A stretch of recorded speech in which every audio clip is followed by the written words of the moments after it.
You! You haven't been stealing my mother's money, have you? Money? Oh, I took it. Took it? What do you mean? That money was for my mother's hospital fees. Can you give it back? Even if I said anything, I've lost $400 at the slots in these past 2 weeks. Only $400 is left. Your mother is 80, right? It's a waste to spend $6,000 on an old lady with no future. I'll use the rest of the money more meaningfully since I'm healthy. My husband casually admitted to taking my mother's hospital fees and laughed at me as if mocking. A mix of anger, doubt, and regret swirled inside me, making my head feel like it was about to explode. I wanted to divorce him immediately, but he refused to agree to a divorce. I had to find a way to divorce him somehow.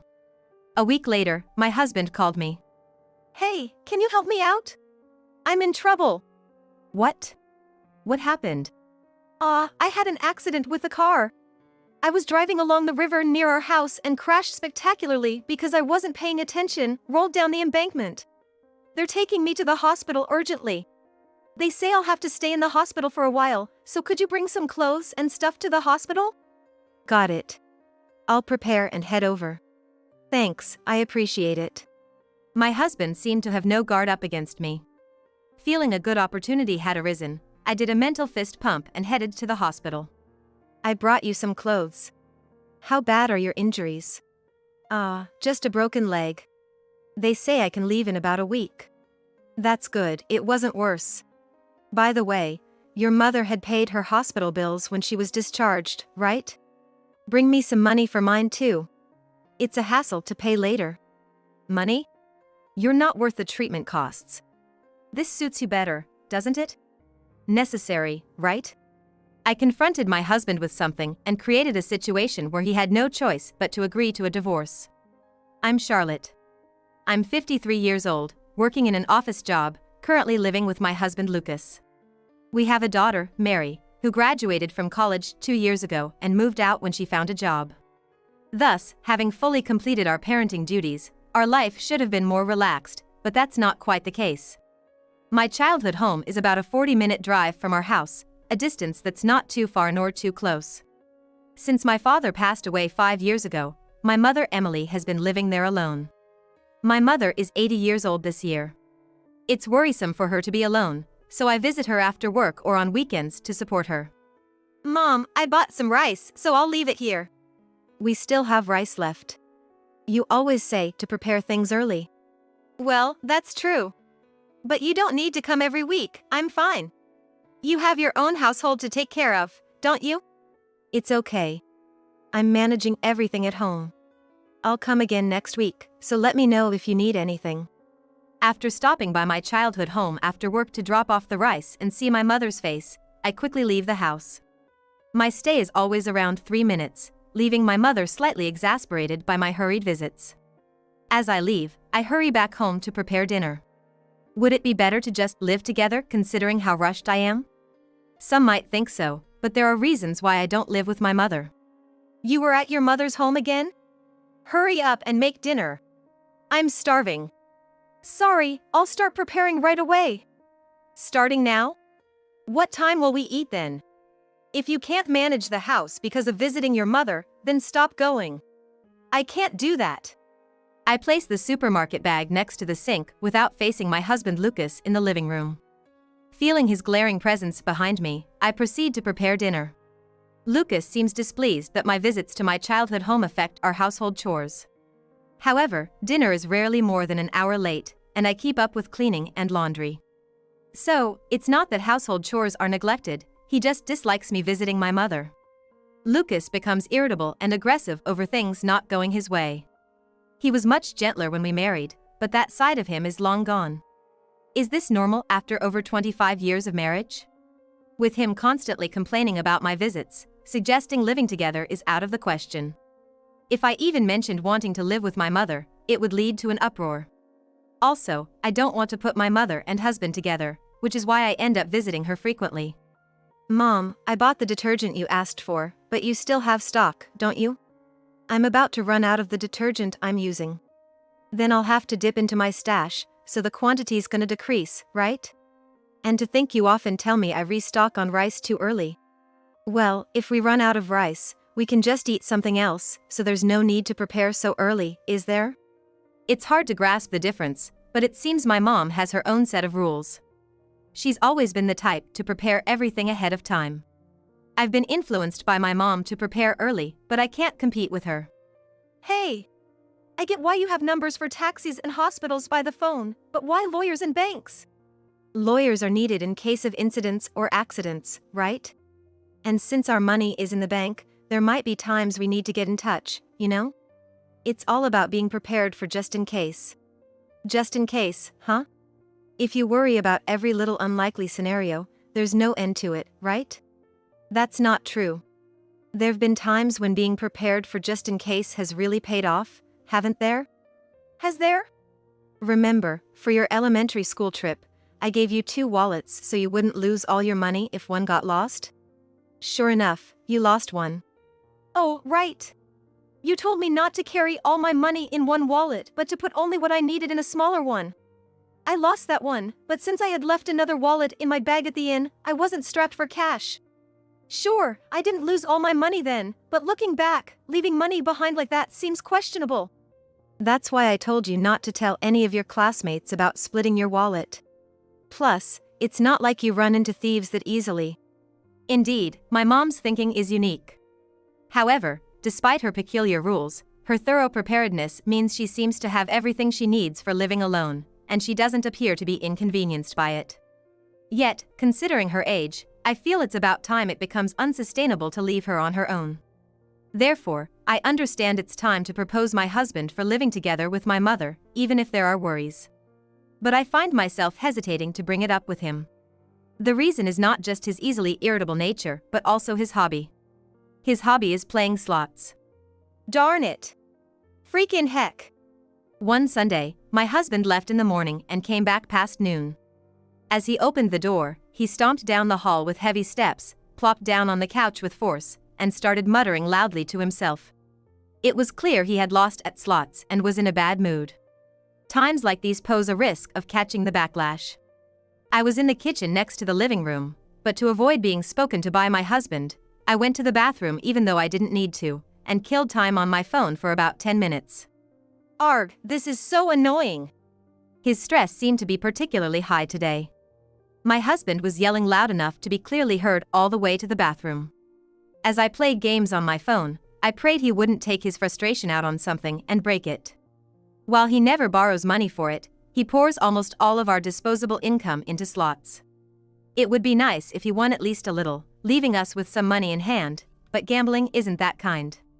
Most months, the money he puts in dwindles down to zero. Because of this, our savings are minimal at best. The only saving grace is that he doesn't gamble away money to the point of debt.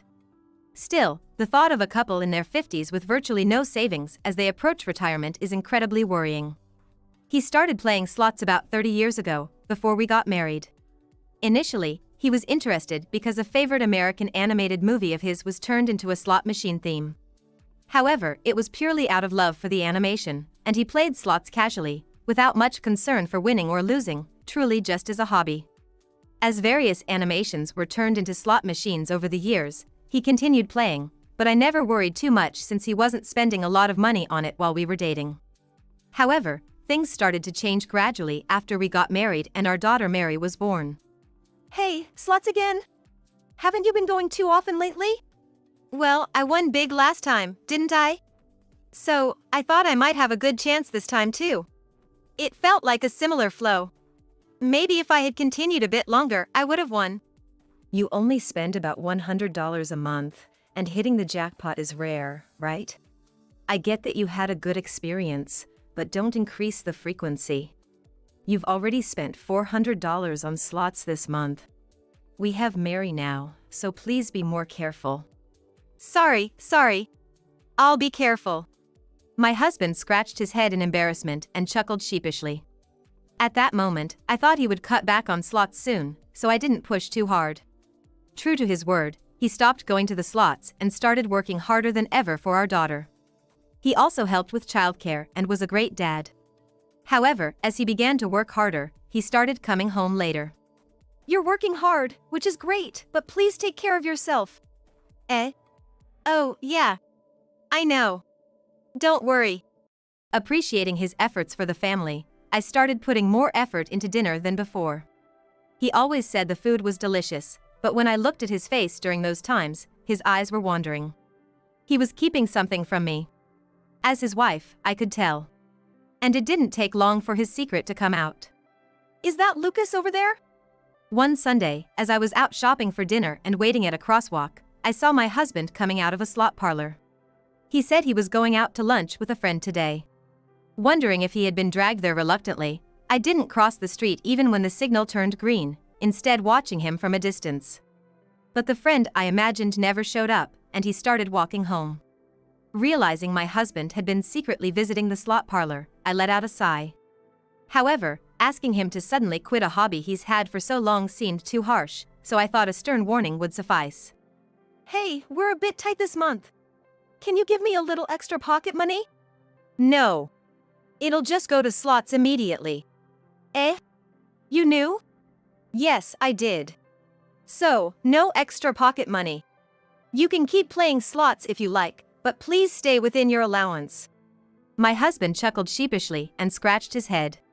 Knowing I wasn't angry about him secretly going to the slot parlor and that he could continue as long as it was within his pocket money, he didn't push any further for extra cash and easily backed down. With my permission, my husband started going to the slots without hiding it. I thought that was the case, but as our daughter grew older and needed less care through elementary and middle school, the frequency of his visits to the slot parlors increased. I understand that he needs to blow off some steam, and I have no complaints as long as he enjoys it within his allowance. However, it was clear that the frequency of his visits to the slot parlors was not something that could be covered by his allowance alone. But the reason for this soon became clear. Hey! You took money from my wallet, didn't you? $200. A little bit should be fine, right? There's no way I can win within the range of my allowance. My husband retorted with a sullen look on his face. The husband I knew used to enjoy playing slots for the sake of it, not caring much about winning or losing, but it seems his fixation on winning or losing has emerged. This was a bad turn of events. To prevent my money from being taken, I created about 5 hiding spots for my wallet around the house and changed the hiding spot every day. It's a sad state of affairs to have to guard against a thief inside the house. However, this meant my husband could no longer get his hands on money, so he had to stick to playing slots within the limits of his allowance. That was supposed to be the case, but my husband easily crossed the line.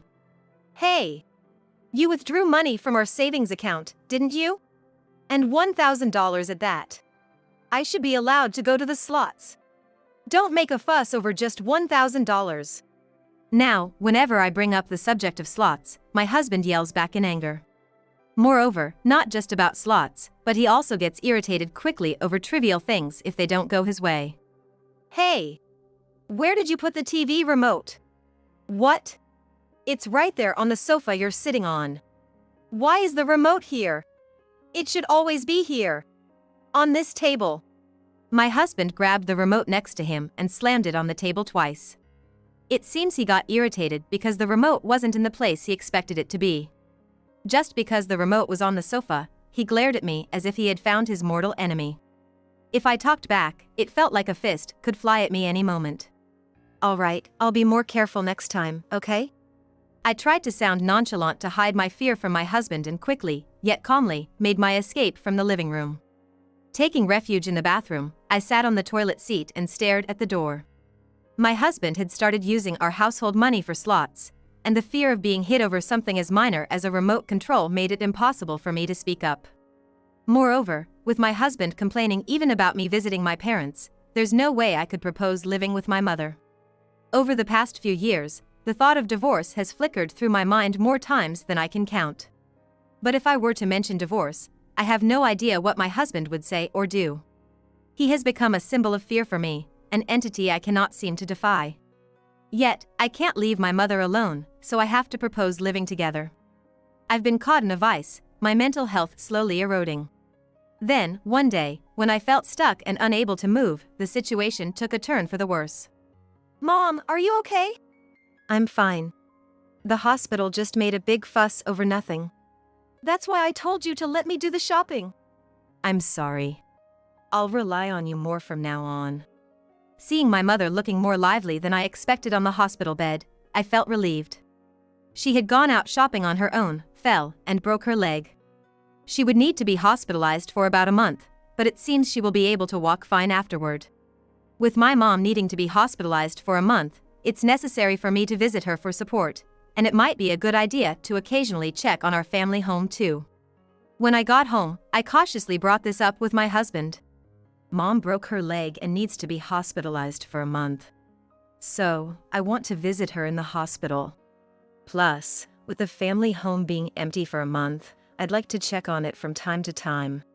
It'd be good to air it out, and a bit of cleaning wouldn't hurt, right? You know, considering how unsafe things have gotten lately. I slowly spoke, glancing at my husband's expression. Knowing he's been displeased with me just visiting the family home before, I braced for him to loudly object to my visiting both the hospital and our family home over a month. I tensed up, preparing for his shouting, but his response was unexpectedly gentle. She's gonna be able to walk again, right? That's great. You go to the hospital. Handling both on your own would be tough, wouldn't it? I'll take care of checking on the family home. Just let me know what needs to be done. His words made me relax all at once, my body going soft like jelly. Even towards my hospitalized mom, my husband couldn't show his previously cold behavior. It felt like the kind husband I knew had come back. Following that, I began visiting my mom at the hospital, and my husband would check on the family home. Sometimes, I'd go to the family home, and he'd visit the hospital. What does Lucas talk about when he visits? Well, mostly about the house. Like, if there are any rooms I shouldn't enter, or anything I shouldn't touch. Though I was worried, it seemed the relationship between my husband and my mom was good. This made me think it might be a good time to suggest living together once my mom was discharged. A month after my mom's hospitalization, she was set to be discharged. You're getting discharged soon. I can finally go home. Oh, right. I'll need to pay the hospital bills when I'm discharged. Can you bring the money from home? Hospital bills can be quite expensive, you know? That's why I've kept $6,000 in cash at home for such occasions. Keeping that much cash at home is risky. At least bring it to the hospital. But having it at home like this means I can easily pay it off when I'm discharged. Dealing with transfers and all that later would be a hassle, wouldn't it? You want me to drag my feet to the bank? All right. Where is it? My mom's thinking was indeed unique. I decided to pick up the hospital fee from our family home on my way back from the hospital. What? Where's the cash? When I opened the drawer my mother had told me about, the cash was nowhere to be found. Thinking I might have gotten the location wrong, I searched nearby, but still, no money appeared. Could it have been a burglary? I panicked for a moment at the thought of a break-in, but looking around, there were no signs of the room being ransacked. My husband and I had been taking turns staying at the family home, and he never mentioned any signs of a break-in. The house hadn't been disturbed, yet the cash was cleanly gone. An unwelcome thought began to form in my mind. If what I was imagining had happened, it was unforgivable. Although not yet confirmed, my anger was already simmering. I needed to confront my husband to verify the facts. Look, if I'm wrong, you can yell all you want. But you didn't take Mom's money, did you? Money? Oh, I took it. Took it? What do you mean? That was for Mom's hospital bills. Can you give it back? Even if you say that, I've lost down to just $400 at slots in the past couple of weeks. Your mom is 80, right? It's a waste to leave $6,000 for an old lady with no future. I'll put the remaining money to good use. My husband casually admitted to taking the money, laughing at me as if I were foolish. His easy admission of theft mixed my anger, confusion, and regret into a tumultuous whirl, nearly crashing my thoughts. I needed to calmly untangle this, one step at a time. You didn't go checking on the family home or visit Mom at the hospital just to take money, did you? Yeah, I did. Who would bother with such tedious tasks if it didn't pay? There's no money left in this house for slots. I was hoping to find even a little cash, and then I stumbled upon $6,000. It's dangerous to leave such a large sum at home in these unsafe times. What he said wasn't wrong. But one wouldn't expect a family member to be a thief. Had my husband been asking Mom about rooms she didn't want him to enter or things she didn't want him to touch, just to look for places where valuable items or cash might be hidden? Finding the checkbook wouldn't have been as easy for him, but discovering cash must have delighted him. Imagining my husband's joy at finding the cash made me start to feel intense anger towards him. Above all, I couldn't forgive him for speaking so dismissively about my mother. We're getting a divorce. My anger reached its peak, blowing away the fear I had felt towards my husband, and I blurted out the demand for divorce. The words came out in a rush, and I surprised myself, momentarily showing a startled expression. My husband didn't miss that fleeting expression of mine and maintained his assertive demeanor. Divorce? For what reason? Slots? Sure, gambling can be grounds for divorce, but that's usually when it leads to significant debt that disrupts living. I haven't made any debts through slots, and I haven't touched the monthly living expenses, so I wonder if divorce would be granted? Is it because I took the money? But even that, in a family relationship, taking money wouldn't be considered a crime, right? I saw something like that in a video online. The law doesn't interfere with family matters. My husband smirked triumphantly as he looked at me. There is a way to divorce my husband. But in the current situation, I just can't seem to make the final move. Tears welled up in my eyes from frustration. Feeling bitter? Why don't you say something back then? Thinking that speaking up would make my tears fall, I didn't want to show my husband me crying, so I ran out of the house. Feeling an overwhelming sense of defeat, I sought refuge at my parents' house. A week after leaving, I was staying with my recently discharged mother at our family home. There was no contact from my husband. He probably thinks that if he leaves me alone, I'll eventually break and come back. But I have no intention of returning home, and I haven't given up on getting a divorce yet. I've already told my mother about what happened that day, and she supports my decision to divorce. Regarding the $6,000 my husband stole, my mother said it was partly her fault for keeping the money at home and that I shouldn't worry about getting it back. However, I couldn't let it go and insisted on returning the money to her. Ideally, my husband should be the one to return it, but receiving money from him would only complicate things for me, so I've also refrained from contacting him. However, with neither of us reaching out, the situation has stagnated over the week. Feeling stuck and unable to make the next move, I was at my wit's end when suddenly my husband called, and the situation took a turn. Hey, I need a bit of help. I'm in trouble. After a week, this is how you call. What's going on? I got into a car accident. I was driving along the river near our house, got distracted, and spectacularly crashed, rolling down the embankment. Got rushed to the hospital. Looks like I'll be hospitalized for a while and need you to bring some clothes and stuff to the hospital. Despite wanting to divorce him, I naturally worried about him since it involved his life. But since he sounded upbeat on the phone, it seemed it wasn't a life-threatening accident. This was an opportunity one couldn't miss. All right.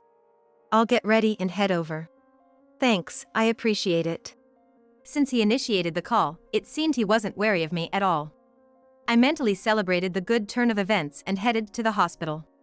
I brought you some clothes. How's the injury? Just broke my leg like your mom. But I should be out in about a week. That's good, could have been worse. Speaking of which, your mom paid her hospital bills when she was discharged, right? Do the same for me when I'm out. I hate dealing with payments later. Money? Treatment for you seems like a waste. This suits you better, doesn't it? I smirked, just like my husband had a week ago, and handed him the divorce papers. What? You still haven't given up on divorce? I told you I'm not agreeing to it. What if I said I'm considering reporting you? Huh? Report? About your mom's money? Like I said before, the law doesn't interfere with family matters. That's something you learned from some internet video, right? The net is full of misinformation and incomplete explanations, so be careful from now on. Huh? What do you mean? What you did is outright theft. No, that makes no sense. Theft within a family isn't charged. I'm not a legal expert, but I'm sure there are cases like that. However, that family relationship thing doesn't apply if you're not direct blood relatives. No way! The video showed a daughter-in-law not being charged for stealing from her mother-in-law. I don't know what video you watched or its setup, but was the daughter-in-law and mother-in-law living together in it? Maybe they were, maybe not. I forget if it's 6 degrees or 3, but if they were living together, then you're right, the law doesn't interfere, and it falls under the familial theft exemption. So, in my case, since we're not living together? Simply put, it's theft. Until now, he thought he was in a legal gray area, barely safe, but realizing he's completely out, his expression turned desperate, sweat beading on his forehead, eyes darting around. He was desperately thinking of a way to get back to that barely safe line. Likewise, as he had extracted the location of the money from my mother, he was looking for hints from me on how to escape this situation. Why do you know so much about theft? I work in administration, right? That includes accounting. Once, when the numbers wouldn't add up, we thought it might be a loss or theft, causing a bit of a stir. It turned out to be a mistake, but I researched how to handle accounting for lost or stolen items, just in case. That's when I learned about handling theft in everyday life, just in case. Preparing for such uncertain events? It's my mother's influence to prepare for any eventuality. He might be looking for a way out in our conversation, but having already cornered him, I confidently answered his questions. As our conversation progressed, my husband suddenly smirked, as if he'd thought of a good escape route. I told you I took the money, but it's not like you have any evidence that makes it impossible for me to deny it, right? So, if you report me to the police, I just need to stick to my story. Your word alone won't be enough for the police to do anything, right? This was the move I hadn't been able to make until now. Without evidence, even if I reported him, there was a chance the police would only listen and not act. However, I had already obtained that evidence. I've been recording our entire conversation with an app on my phone. Eh? So then? Thanks for blabbering about stealing my mom's money. I pulled out my smartphone from my breast pocket, showing him the screen displaying wreck, and the already pale complexion of my husband, due to blood loss from the accident, turned even paler. A week ago, he had confidently confessed to his crime, thinking he wouldn't be charged with theft. But at that time, I wasn't prepared, so I couldn't record his words, and I failed to obtain evidence of the theft. Later, by preparing a recording app and getting him to talk about the theft again, I could resolve the issue. However, if he realized I was trying to get him to talk about the theft by contacting him, he might never speak of it again. So, I decided it was best to wait for him to contact me and bring up the topic of theft again when his guard was down, without reaching out from my end. I prepared the divorce papers in anticipation of creating a flow of conversation about the theft. Over the week, I was anxious he might learn some information and offer to return the money. If he offered to return the money, he could claim he had borrowed it, not stolen it, and escape punishment. For me, it was better not to get the money back. Would you consider divorcing me? If you agree to divorce, I won't report you. Fine. I'll divorce. By weighing divorce against being reported, my husband chose to divorce. With the plan working, I spoke to my husband with a smile. Then, fill out these divorce papers. I'll bring you new clothes in 3 days and collect them then. Leaving the hospital room, I felt refreshed, as if I were a patient who had just been discharged. Afterward, my husband and I divorced. Given he had poured our savings into slots, there wasn't much to divide, so the divorce proceeded smoothly. After the divorce, my ex-husband apparently tried to quit slots, the trigger for our divorce. When I heard this, I thought he would quickly give up, considering he must have learned his lesson from this ordeal. Surely, he must have thought the same. However, he had stolen money for slots, a characteristic of gambling addiction. Stealing money for gambling appears to be one of the characteristics of gambling addiction. Apparently, my ex-husband was on the verge of developing a gambling addiction. The stress from the divorce seemed to have accelerated his gambling addiction. Now, without playing slots, he seems to become more irritable than before, to the point where he has even started borrowing money for his gambling habit. After borrowing from everywhere he could, my ex-husband eventually tried to borrow money from our daughter. Of course, our daughter refused him. With nowhere left to borrow from, my ex-husband continues to work while slowly paying off his gambling debts, still undeterred from playing slots. Clearly, he has lost both money and relationships due to gambling, but it seems the situation is only going to get worse. I've started living with my mother at our family home, and our daughter occasionally comes to visit. I'm working, so there are no issues with my livelihood. Without the need to live in fear of my ex-husband anymore, every day feels enjoyable and fulfilling.